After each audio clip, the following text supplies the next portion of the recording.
Hi, this is Victoria Meyer. Welcome back to the Chemical Show.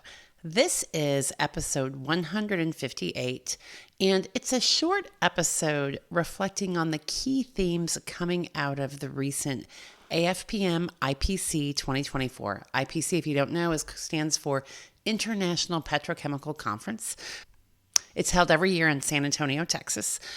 Great attendance this year. In fact, per Rob Benedict of AFPM, this was the strongest attendance since pre-COVID, so since at least 2019. So a lot of people in attendance there.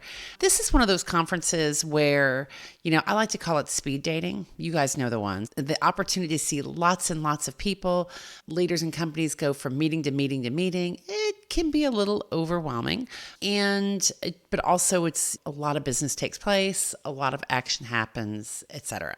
It's the complete opposite, by the way, of the Chemical Summit, which, if you guys don't already know, is being held on October 8th and 9th this year in Spring, Texas, where the focus of the Chemical Summit is thought leadership, connections, and insights that you can actually apply. It is a really unique opportunity to get some great thought leadership, not just from the people on the stage, but from the people in the room, engaging with your industry peers at a much deeper level. It is definitely going to sell out this year. We have launched the tickets quietly. The tickets are open right now. Get your tickets early because they will not be there if you're waiting till late. So anyway, thechemicalsummit.com, and agendas and speakers and topics are being put together. It's going to be great. So turning more to AFPM IPC. 4 themes emerged that I'm going to talk about and share with you today. And those 4 themes are: number 1, cautious optimism. We're going to talk more about that in a little bit. Number 2, supply chain in focus. 3rd, global harmonization. And then 4th, ethical leadership. So I'm going to tackle each one of these in turn. So the first thing is cautious optimism, right? That seems to be the market sentiment. When I talk to companies, and I talk to a variety of companies early in the conference, later in the conference, first of all, there was like no real highs and lows, which I guess is a good thing. But many companies stated that they actually started the year pretty strong. They are cautiously optimistic about the year. Now remember, it's a strong U.S. presence, definitely a European presence, less so from Asia. And, part of that I think is still travel challenges for many folks. But when you look at it, and these are global companies that I was speaking with, many companies started January strong. They see that they're recovering from the destocking of 2023 and that the first quarter was pretty okay, right? So I would call it cautiously optimistic and some tempered enthusiasm about what the year holds. Growth is expected at a pretty moderate rate. Again, tempered and cautionary because at the same time, we've heard that there are some companies that are quietly laying off people. There is still certainly a lot of financial discipline in focus for the year. But by and large, companies are cautiously optimistic. What I would say is, nothing earth-shaking and no big surprises. However, the last day of the AFPM IPC, that changed a bit because the big surprise was on the morning of March 26th when the cargo ship Dolly crashed into the Baltimore Bridge, killing several people tragically and decimating the bridge. And I'm sure by now we've all seen the pictures and the images that came from that. And then, of course, impeding traffic in and out of that port for months. And that really brings me to the second theme of the conference that I picked up, which is really around supply chain in focus. So we talked about this a couple times already this year on the Chemical Show, this expectation that we were back to smooth sailing, so to speak, and yet we're seeing a lot of supply chain challenges. And really, in many ways, these are knock-on effects from the outages and the restrictions that one port has on the entire global supply chain. And in fact, a couple people who, expressed a little bit of surprise, but then also some greater understanding about what's really going on. And really, what we're seeing from a supply chain perspective is not so much the direct impact. In fact, one person's like, well, the Panama Canal is not that big of a deal, is it? Oh, yes, it is. It's and in fact, go back and listen to episode 152, which is on the Red Sea and the Panama Canal shipping issues and resolutions, where I talked to Fareed from Nuco Logistics. We're seeing significant challenges, obviously, from the Panama and the Suez Canal. And now we're seeing challenges that are going to be arising potentially from the Baltimore port. Again, not always directly related. And in fact, if we take the Baltimore port, for instance, obviously still pretty early days. What the full-on effect of this is going to be on the chemical industry supply chain, probably not fully clear. But what we know is that each one of these outages has a knock-on effect for the rest of the marine movement, in and out of other ports, in and out of other shipping lanes, right? So what we've seen is extended transit time, which of course then correlates, I guess, to higher inventory, higher working capital requirements, and really the need for precision. So like it or not, the supply chain is going to be in focus for the remainder of 2024. Our third theme was around the need for global resilience, harmonization, and balance. And this actually came up really very much so in our on-stage speakers, which again, when we talk about AFPM IPC, it is speed dating for many people. AFPM brings a really great slate of topics to their main stage, bringing speakers and panels in. Unfortunately, not as well attended as any of us would really hope, I think, given the amount of insight and effort that they put into it and the expertise that these people bring in. So when I talk about this, one of the things that came through was this need for strong global markets and economies. And in fact, Chris Krebs, who was one of the speakers, he is former Homeland Security, former CISA, Cybersecurity and Infrastructure Security Agency. I'm looking at my notes as I'm doing this.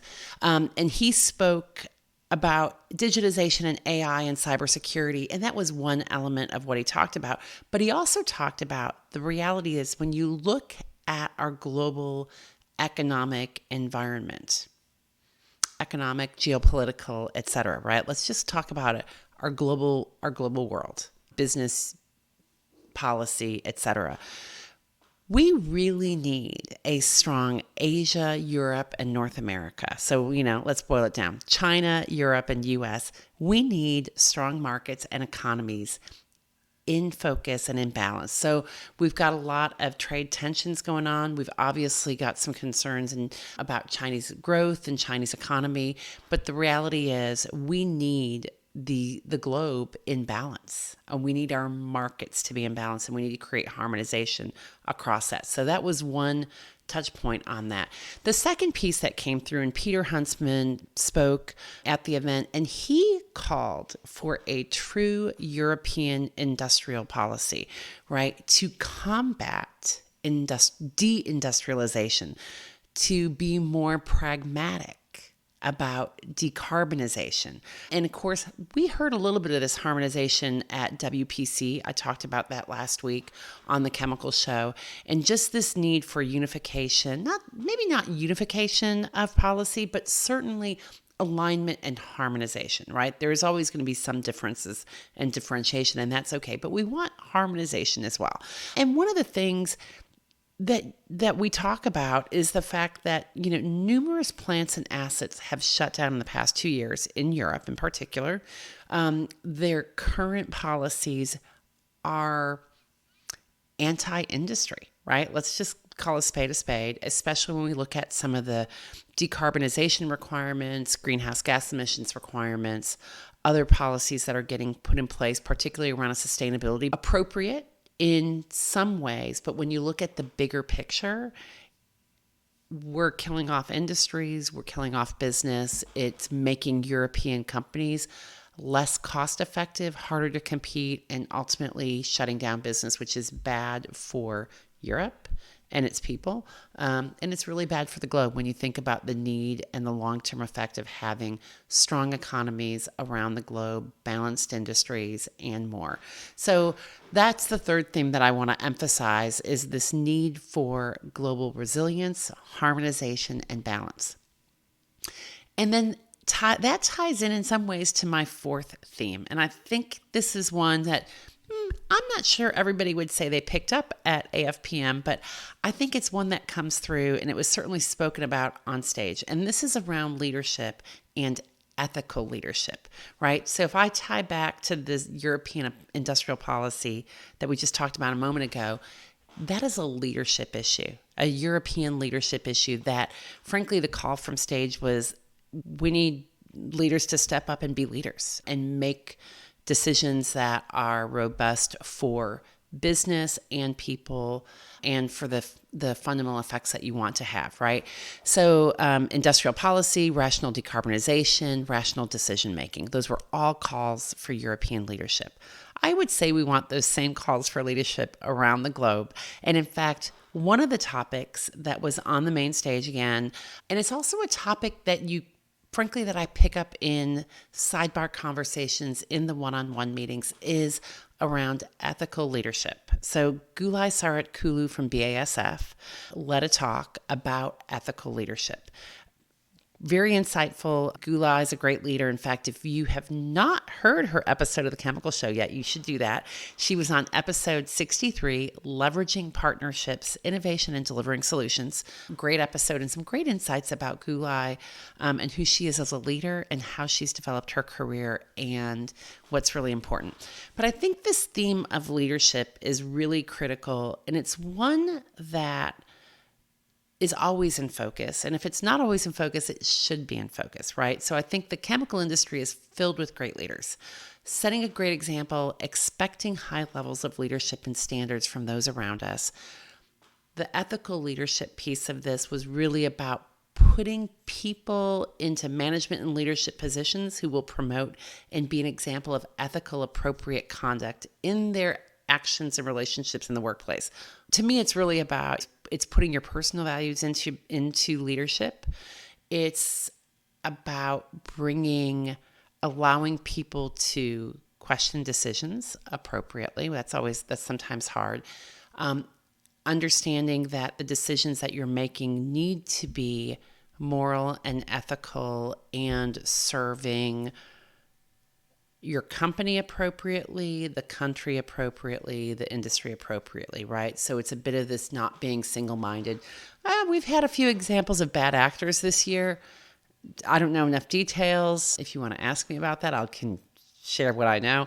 But I think this aspect of leadership and this call for leadership within the industry, outside the industry, and influencing it is a theme that I'm picking up a little bit more this year. And in fact, certainly got that in AFPM IPC, picked up on some of that at WPC, and I think we'll be seeing more of it as the year progresses. So those are my four themes and some of the things that I observed and heard at AFPM IPC. How about you? What did you hear? If you were at that conference or if you have colleagues that attended, shoot me a message, send me a message on LinkedIn, shoot me an email. Would love to hear from you. And if you are not already subscribing to The Chemical Show, definitely do so. You can subscribe to our email list at thechemicalshow.com, and we will add you to our list, and we don't spam you, but you get an update about what we're doing on a weekly basis and sometimes a little bit more. And then also subscribe to us on Apple, Spotify, and YouTube. And as my kids would tell me to say, or actually they'd tell me not to say, smash that subscribe button. Smash the subscribe button. Would love to have you as a subscriber. Want to make sure you continue to get great content from The Chemical Show. So again, thank you for joining. Keep listening, keep following, keep sharing, and we'll talk to you again soon.